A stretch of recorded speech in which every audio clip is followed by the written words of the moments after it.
আপনি আর পালাতে পারবেন না, আপনি ধরা পড়ে গেছেন। তো হ্যাঁ বন্ধুরা, বাসু গুরুজি ভেবে রেচার কাকার পেছন নিল অগ্নি। তো হ্যাঁ বন্ধুরা, কথা ধারাবাহিক সিরিয়ালের এমনটাই দেখতে পাবেন আপনারা। আগামী পর্বে আমরা সকলেই দেখেছি কথারা সকলেই শিবের মাথায় জল ঢালতে এসে বাসু গুরুজিকে খুঁজতে থাকে, আর অন্যদিকে বাসু গুরুজি ছদ্মবেশ নিয়ে লুকিয়ে থাকে। কিন্তু কথার কাছে ধরা পড়ে যায় রেচার কাকা। রেচার কাকা বুঝতে পারে না সে ধরা পড়ে যাবে, কিন্তু হঠাৎ করেই কথা আর অগ্নিকে দেখে সে ভয় পেয়ে যায়। সে বুঝতে পারে না সে কি করবে। সে রেচাকে ফোন করে এবং বলে, রেচা এখন আমি কি করব, আমার সামনে কথা আর অগ্নি।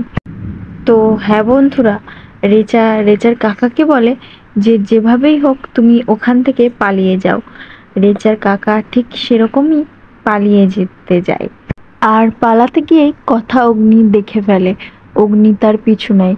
তো হ্যাঁ বন্ধুরা, কথা রেচার কাকার কাছ থেকে সমস্ত সত্যিটা জানতে পেরে কথার বাবাকে কি ক্ষমা করে দেবে? তোমাদের কি মনে হয়? অবশ্যই কমেন্টে তা জানিও।